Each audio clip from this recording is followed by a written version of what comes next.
All right, guys, look at that beautiful white house. This is a flip. Not only is this a flip, it's my first flip ever with my wife. Now, we leveraged hard money as well, so we used a fix and flip loan. I found this from basically going to Facebook Marketplace because I don't, find off-market properties. I'm gonna take you through this house and show you everything that we did flipping it. We actually staged it as well. I think that's what helped us make as much as we did. We're gonna probably profit just over $100,000 on our first flip. So we made a ton of mistakes, or else we probably would have made another 10 to 20,000. That's the whole goal of this video. Well, I just did all the math. It's kind of chicken scratch, but these are all the finalized numbers. And it actually is looking like we're gonna make about $83,000. So I'm gonna tell you why I was off by about 15 to 17,000. And I'm also gonna break down every single cost. You can see all these numbers over here. These are actual, costs that, hidden costs, payments, utilities. I will break all this down because if you're new to flipping, then you're probably gonna have a sheet like this with, I don't know, 30, 40 extra little transactions and little things that catch you off guard. So we're gonna go into this house. I'm gonna show you how we staged it, how everything turned out. It turned out amazing. We'll tour the whole thing, and then at the end, I'm gonna break down all these numbers so that you can go into your next flip and eliminate half of these right away, save thousands of dollars. And secondly, I'm gonna talk about our listing strategy. Listing a flip is difficult. If you're gonna go all out, then getting top dollar,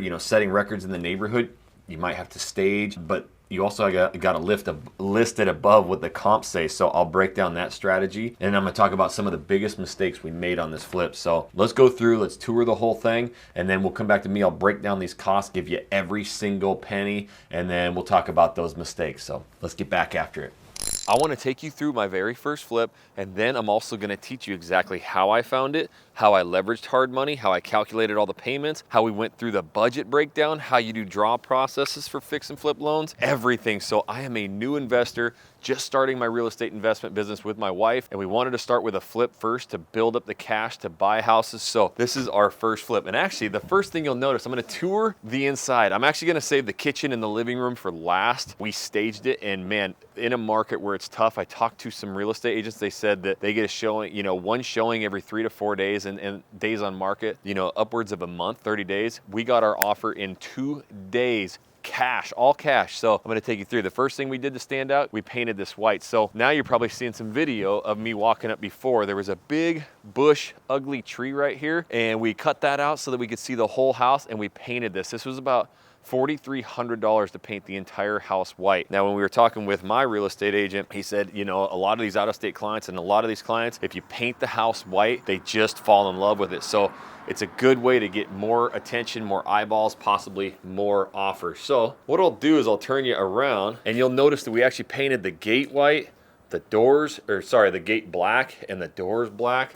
Now I'm going to take you inside real quick. So here's the big things that we did to make extra money. Now, if you saw episode 1, and I invite you guys to watch my entire playlist, I have over 10 episodes of this whole process. But when I walked in here, there was no flooring here. There was nothing here. It had been flooded from the pipes freezing. In fact, the drywall was cut all the way up. You can see how beautiful that living room is over there. The first thing we did was, this was actually basically like a second dining room. And we framed this little wall right here and put a door to get an extra bedroom. Again, when you comp these properties out, you get a lot more money per square foot if you add the extra bedroom. And in order to do a bedroom, you got to frame in a closet. So this, as you can see, that was the actual old corner right there. Just a perfect square room. And it was like a living room type thing. And that actually right there was a big hole in the wall as well. We framed that off and made this an extra bedroom. And so again, in order to do that, you got to have a closet in here. So now you've got actually an oversized giant bedroom. Works great for in-law suites or whatever, but with its own closet, boom, baby. Up that value. So upstairs, I'll show you here in a second, but I want to go show you that master bathroom. So again, a little nervous when we got in here because it had no flooring and the pipes had burst. So the first thing we had to do is replace all the plumbing. We did that in the first day. And when we came in here, all the ceiling was gone. We had to replace a lot of the pipes in here that went up to the bathrooms. And the other thing we had was a big French door right here that went out to the patio. My wife was like, it's gotta go. It's ugly. You can already head out from over there. This patio's not covered. There's no reason you know, we felt that you would need to have a door there. So we sealed that off, framed it off, and that means the outside we had to, you know, put the siding in there. So now you've got a good sized master that isn't going to have these old doors sitting there. But here's, you know, the money maker, right? So we came in, it was a funky setup. They actually had like a bathtub shower, but it was made out of concrete and tile. So that was down like 30 inches, and we filled it in and then did a new concrete shower pan and a big walk-in shower. We really debated putting a tub in here because everybody loves tubs, but it just didn't work. And we also, since the closets are small, that's a closet and this is a closet, we decided to keep one instead of getting rid of one to do a tub. So now there's a his and hers closet that are both pretty big. So one other thing, and again, I'll talk about it more when we get in the kitchen. The kitchen is what made everything. So you guys got to see that. But these cabinets are all custom. So these are not prefabs or, you know, bought from Costco. We actually had a contractor come in and make not only these, but the ones in the kitchen and the bathrooms upstairs. And I'll tell you here in a second why we did that, because it cost us about $2,500 more, but it was totally worth it. So the other thing we did in this old 70s house is they had old soffit up here. So any soffit, anything that hung down, taking headspace, we ripped it out and redid it. So now we got a nice modern look to it and a huge custom tile shower. So that's that master. And again, I'm gonna take you to the living room and the kitchen here, the selling points. And then I'm actually gonna give you some feedback. We had quite a few showings and a lot of feedback came back. So I'm gonna tell you that as well so that you can see that.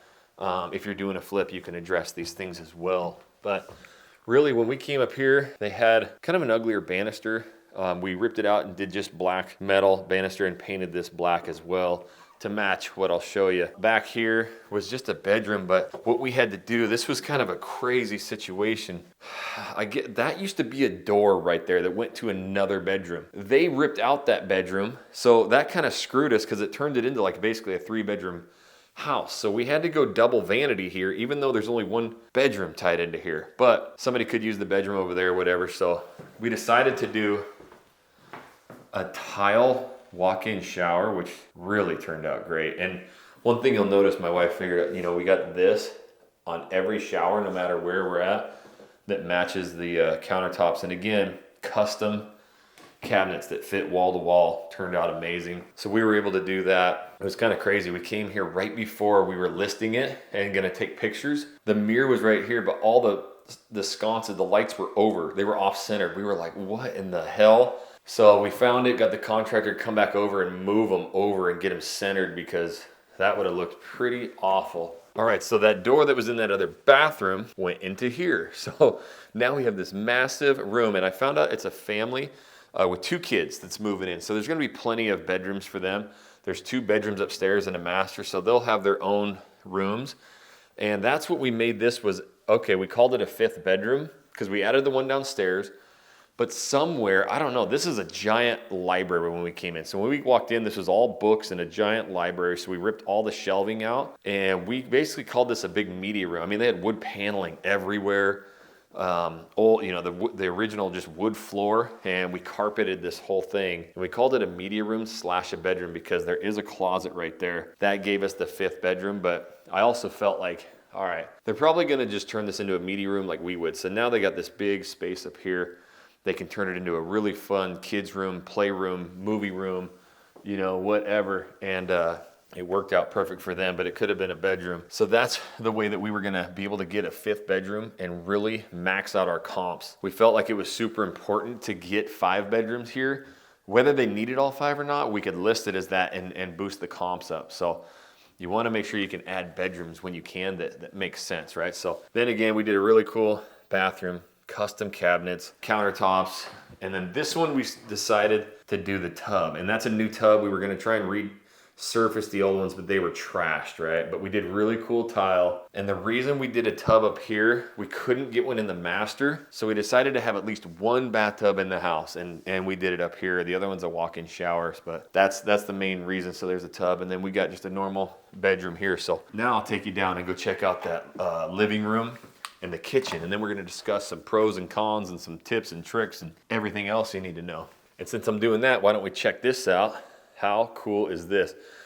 Now, earlier when I came and checked this out, man, all this wall was missing all the wood and the drywall, and there was stuff here, and old beams had actually ripped away from the walls, so we were able to connect them to the walls, make them look so much better, paint them black, get black fixtures, get rid of the old fixtures, and now we got these really beautiful black fans, all black beam, black fireplace, and my wife knocked it out of the park with the staging, the pictures. Oh man, they turned out so good. So we'll head down there and check this out. So again, this is our first flip. So all of this stuff you see here, this is all shit from our personal house. This is our personal stuff. So we have a room in our house right now with nothing in it. But we're gonna slowly start to accumulate stuff to do a bunch more flips. But yeah, we just ripped all this stuff. My wife loves this stuff, and I'm telling you, she made us an extra $20,000 by staging this thing, getting more eyeballs on it. So the pictures turned out amazing. She staged this whole thing herself, just killed it, and it just makes you feel like home. And that's one thing that I've talked to so many people about. If you're just gonna mail it in and do normal flips, like kind of lower end stuff, you don't really need this. But if you're trying to go top of market, we're doing this more as like passion projects, especially for my wife. We want to set the record in everywhere we go. So we're gonna go above and beyond and stage. She killed it. She even staged that beautiful kitchen over there. So check out this look now. And I came in here again, this whole wall had nothing on it. It was down to the studs, had been flooded, nasty. And now we've got over 24, 25 foot ceilings, black beams, the big, lights. And one thing that we did right away was remove this wall. So that wall used to go to right about here. And there was an ugly serving station there that we couldn't do anything with. So we blew out that whole wall. Well, when we did that, we had no step right here. So the concrete only went to about right here and over. So we had to come in and pour an actual step and tie it into this foundation and then tile it. So with that, there was actually some beam work we had to do up above here and across there because it was a giant big square structure. The other thing is the kitchen, was basically gutted. And what we wanted to do was make it, obviously stand out, open up to here, have the big open look. But this is when we decided to go with custom cabinets to draw this in and do it right. Now, the other main reason we did custom cabinets was probably the most important decision. I'll get to that in a second. Now, you remember over there when we walked in, we went to that extra bedroom and it was framed off. Well, this is where we framed it off. So the fifth bedroom is over there, the fourth bedroom. And this is now walled off with super tall ceilings because we dropped down right here. I would say they're probably 10 feet tall, if not taller. We did a home remodel and we had that in our house. So we just took that from our house because we changed it out and put it in here. And this is now your new dining room, right here off of the kitchen. So the layout is just amazing. Everything's open. You have this massive dining room table that's away from everything. And then you go into this custom kitchen, big open island. Again, all the staging. Actually, this is my sister-in-law's stuff we borrowed. Kept the window there, kept the sink there so you can look out at the trees, the forest. Brought our old appliances from our house. Again, we did a big remodel, so we just brought them all. This is all from ours, or else we probably wouldn't have gone with, cafe appliances, but it definitely helped, again, to boost that up. We did go with electric, cooktop. Didn't seem to be an issue. Not one person talked about that. So the good news is now if we look this way, you got the beautiful countertops that match, the big sink. Again, now you're looking out, at the park across the street. And my wife just staged this thing beautifully. So it feels like you're living in here. And now when you look, this is kind of the money shot. You get all of this room, and now it used to be blocked off. It basically was like this because of that giant square there. And then there was this ugly hood right here that came down. And I told my wife we were going to keep it, and I'm like, it's got to go. Like, I hate it. I'm a taller guy, 6'3", and I can't see under those things. It drives me nuts. So we ripped it out, and then we just put a new hidden vent right here and plumbed it out the side. So now everything's a lot smoother. We were going to go with a cooktop, right here. in the middle. So we kept that old pantry that was there, and then we just resurfaced, repainted the doors. In fact, every door in this house we kept, and we just repainted it. So now, again, you come out and you got this big, massive space. All right, so I'm gonna break down this final tally, and then we're gonna go back and we're actually gonna talk about listing strategy, the price that we, went with, how, not only what price we sold this at. Remember, if you've been following me, our original ARV, after resale value, that we were kind of basing low end numbers was $440,000. So if we don't hit that, we're really starting to lower our profits big time. So you can't really list that low, because if you get a full price offer at that, you're kind of stuck. So it was really difficult. I'll talk about, our listing strategy, and then I'm also going to talk about, you saw the staging in there, what that actually meant to, our listing, days on market, right? So these are really big things, but what I want to do is kind of just break down these numbers. So as you can see, what I did is I went through the bank account and I just started rounding numbers, because I didn't want to do all these calculations with pennies. So this might be like a couple dollars off, but all of these numbers that you're seeing on the side here, these are all miscellaneous charges. Then you see a payment, you see gate, you see power bill, gas hookup. So I broke it down into a couple different sections, and basically the miscellaneous things, let's talk about that. I didn't know, like when you order dishwashers, you order ovens, you order, any of those appliances, they don't come with anything. So you've got to go purchase, hook up power cords, you got to go hook up or buy hoses. And it just seemed like trip after trip after trip. That's why there's so many like $27, $45, $46. The other thing that we had to purchase is all the mirrors for the bathrooms, right? All of the light fixtures and the fans. So these are going to be the little nickel and dime things that maybe as you're starting out, you start maybe collecting some of these things, maybe find some on Facebook Marketplace. I don't really know. We went to Amazon. A lot of these charges are just quick Amazon purchases, because our contractor's like, hey man, we're hooking up these we need these light fixtures like ASAP. So that not only makes us have to order something very quickly or go to Lowe's and buy something, it doesn't allow you to really price shop. So, while you're going in and walking these properties and looking, if you're going to be replacing all these fixtures and you're buying this house, I would go ahead and just start shopping those, finding best prices, and get those into the house. That goes all the way down to the bathroom fixtures, above mirrors, the mirrors, all of those things. I'm going to start going ahead and getting them. Light bulbs, right? So there's a lot of little miscellaneous costs. Now, some of the other things that we did is we're going to start staging a lot of these. So some of these costs right now that you see are from this go around, right? Rugs, paintings, that's all my wife's thing, but plants and all these things, we're going to start accumulating these so that we can stage these properties, and grow that. So a lot of this cost, not a lot of it, but some of it is not going to be, hit on some of the next flips, because now we can keep some of this stuff. Now, so with that, we had miscellaneous, and then we had a bunch of returns on there. That was about $2,802 of what I found to be miscellaneous charges. Now, there was a couple lunches in there where I bought lunch for the guys, pizzas, whatever, so I wanted to take care of them. Now, we had one payment in there, right? So I'm going to talk here in a second when we go back in there of why we did custom cabinets. I kind of talked about that multiple times. It was very important. So far, this flip, we've gone so quick. We've had one payment of $2,480. I had to fix the gate up front, get it completely redone, new batteries. And by the way, if you have an electric gate at your house and it's not working, 99% of the time, the batteries are dead. I found that out. Probably could have saved myself a couple $100. Needed new batteries, and I had to get a remote for it.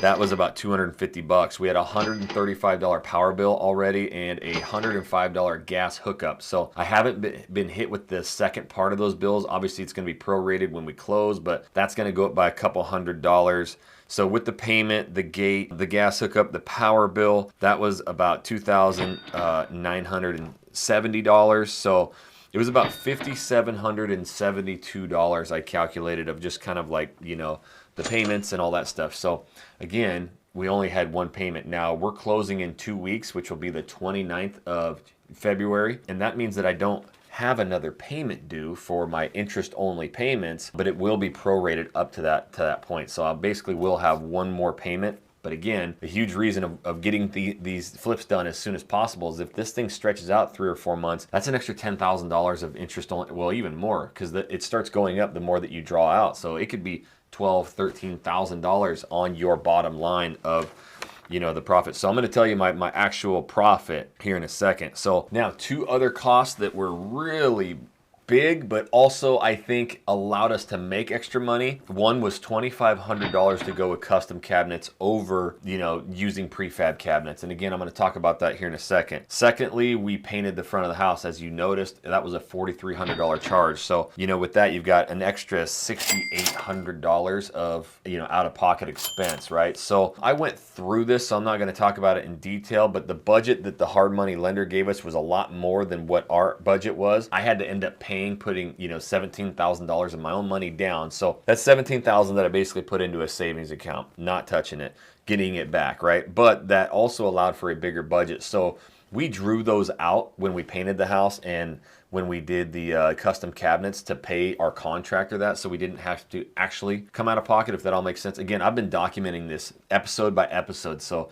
if you want the skinny of it, start at episode 1 and watch all these. But we had those extra costs, but again, the price that we sold this thing for, which I'll get to here in a little bit, we set the record by a long shot in this neighborhood. And days on market, well, it was basically 2 days. So it sold like that. We had multiple interested parties. And if I'm telling you, right now is the middle of February. In fact, it's Happy Valentine's Day. I know you're not watching this on Valentine's, but we're closing in 2 weeks. That means we got cashish, right? Cash offer. Again, we went the extra mile to really stand out. And these are more passion projects for my wife, but these are the accelerated costs. So now I've got all this stuff tallied up. So what I did is I took the budget of, at the beginning of this, was $83,350 total budget, right? Plus I added those miscellaneous costs that I just talked about with the gates and all the miscellaneous costs plus the payments and all that. And then I added the painting the house and the custom cabinets, and it put us at about $95,922. With that, we had closing costs for using a hard money lender. I don't know why I keep doing that shit.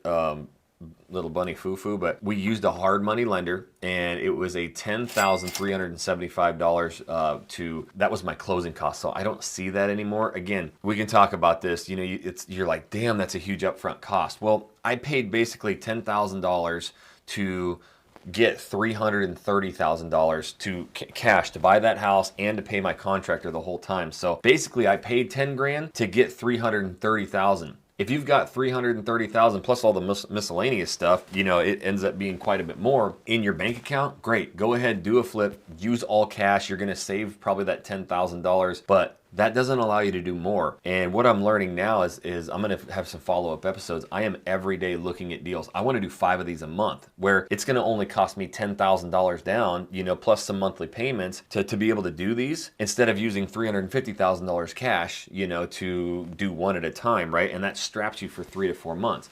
Now you can start doing, scaling these things. When I see people and they're like getting into real estate investing and all of a sudden they're doing 20 flips in a year, you're like, how do you do that? I learned, you leverage hard money. So $10,000 to play this game, but now it allows me to do more. I'm confident with it. With that closing cost in the $95,922, $10,375 closing cost, we're at $106,296. And the real estate fees was 4.5%, so that's $20,700 for a grand total of basically costs $126,996. Now again, come closing time, it might be maybe a couple $1,000s more. I got prorated, payment for the interest only, and then the utilities. So what we're gonna do is we're gonna go back and listen to me talk, and then I'm gonna tell you exactly how much we profited right here. So I got the numbers. You don't want to miss that.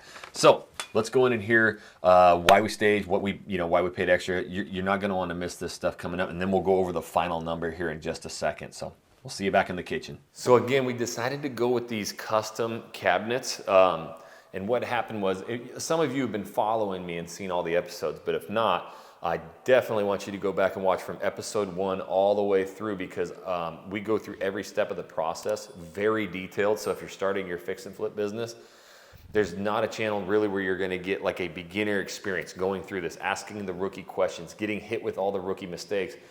And one of them was like, our contractor goes, look, I can do prefabs, but the thing about them here, especially in Houston, they're so far behind, and you got a custom order, it's gonna take weeks. And if you're using a fix and flip loan, a hard money loan like we are, you have monthly interest only payments. So if you start extending that date out, a couple extra months, you're now dipping into your profits on this one, upwards of $2,500 a month of interest only payments. So he said, if we have my custom guy do it, it's about $2,500 more but basically by the end of the week, we'll have them done and it's gonna look so much more amazing. Again, we wanted to sell the nicest house in the neighborhood. We wanted to set the benchmark and we wanted a lot of attention. So going custom, not only was it gonna go a lot quicker and save us a month's worth of work, which is basically that interest only payment, it's gonna make a nicer product. Everything fits better, whether it's the bathrooms or the kitchens. So those are things that you gotta factor out. If prefabs are gonna take you a lot longer, you might as well have custom. But if your custom cabinets cost 10 times more, then you're gonna want to, make sure that you go with prefab. So it's all really down to the budget, but we've got a great contractor now that we're looking to do a lot of these with. And so, the resources that he has, again, for the countertops, we're able to find some remnant packages to cut down on cost. Those are some of the bigger things. Now, the one crazy thing that happened, we did the custom cabinets here. We came in, my wife and I were like, there's no spot for a microwave here. And I'm like, that's a big deal. I love a microwave. My wife's like, well, I think these days and ages, like, people don't care as much, but you can that's why we have all the plugins. They can put one on the counter or a toaster oven or something. So nobody even said a word about it in any of the showings that we had. So that's good. The one thing that a few people said on the showing was that it was the best they'd seen in the neighborhood. It was the best they'd seen in the price. A lot of them were very interested. I think another party actually wanted to do put in an offer. And we got the offer yesterday. So we listed it on Thursday. Today is Monday. Yesterday on Sunday, we had that cash offer. We listed again, and we really struggled with listing price. So there was no real comps that really supported, and we decided to list at $475,000, so way above everybody. And it was a struggle with our real estate agent, because he's like, dude, there's no comp, nothing supports it. And we're like, this is the best of the best. Like, we've seen it, there's nothing like this out there. We're gonna stage it, we're gonna go above and beyond. Now, we weren't thinking we'd get 475, but I also didn't think my camera would die, or my gimbal would die either. But, so I'll just hold it here. But we knew that if we listed it lower, like 440, 450, that might be the only offer that comes in as a full price offer. So by staging it, making it look the best in the neighborhood, and getting the showings we did, and then I looked on Zillow. We had over 100 saves in the first few days, and I looked at all the properties around. Some of them only had 20, 30, 40, 50 saves in weeks and weeks of time. So again, if you don't have an interior designer, it might be something that I'm gonna start with my wife to like do assessments. This is why we got into flips, because she's so good at this stuff. And every time we've listed our own personal house, she stages it so well. People always go, man, that's a nice staged home. And my agent's usually like, no, it's not staged. They live there. Oh my gosh. And so we always get multiple offers. And that's a way to really increase those profits. Thousands of dollars can really help you. And I truly feel by the staging and the custom cabinets and what my wife did got us from that 440 mark, which if you look in episode 1, that's kind of where we are basing our ARV, our after resale value. And so we got a 460 cash offer. Super strong offer. We didn't expect to get one up at 460. We were really hoping to get at that 450 mark, and work with that. So, all right, guys, I got the final numbers here. I just want to take a second and thank you guys for following me along with this. I'm going to be doing, way more in-depth videos. If you would right now, hit that like button if you're still there, please. That's the one thing that helps my videos. And I'm going to continue documenting this from a rookie.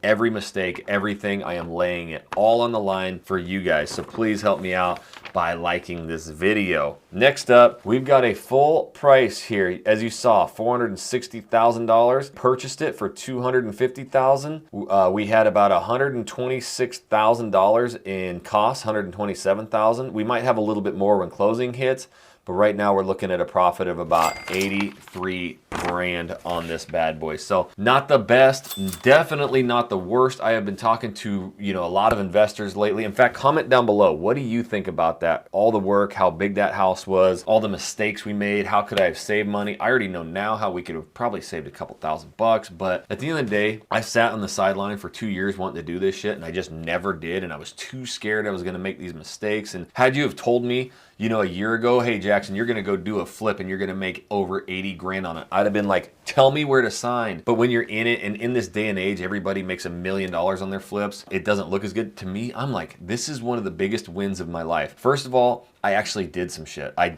went and got a hard money loan. I found a flip by myself and we flipped that sucker. Next up, I didn't lose money. In fact, I'm 80 grand up, right? So now I've got that courage inside of me. In fact, I'm leaving right now to go look at 2 properties to try and buy. I am going to see as many of these things as possible, but I do got to pump the brakes. I don't want to just get into one to get into one. I'm still sticking with my numbers. I've got plenty of episodes of how I'm doing that. So I will follow up with these episodes of me touring these 2 properties today, breaking down the numbers, forming these partnerships. And the other thing is we toured that house just a little bit ago with the arches in Kingwood. That deal's coming back to us. That's actually one of the ones we're viewing today. I might get that thing by myself or JV with this investor. So that's going to be an awesome one to learn from. But again, the number one reason I'm starting this channel is because 1, to hold me accountable. This is exactly what I want to do. And 2, I want to create a channel from the ground up, not after I do 100 flips. So if you're loving this content, you know, consider subscribing. Don't miss it, but please hit that like button. And if you for some reason missed it, this video right here is the very first day that I actually went and toured it. I was scared shitless. I was so terrified. I almost didn't even pull the trigger, but I did,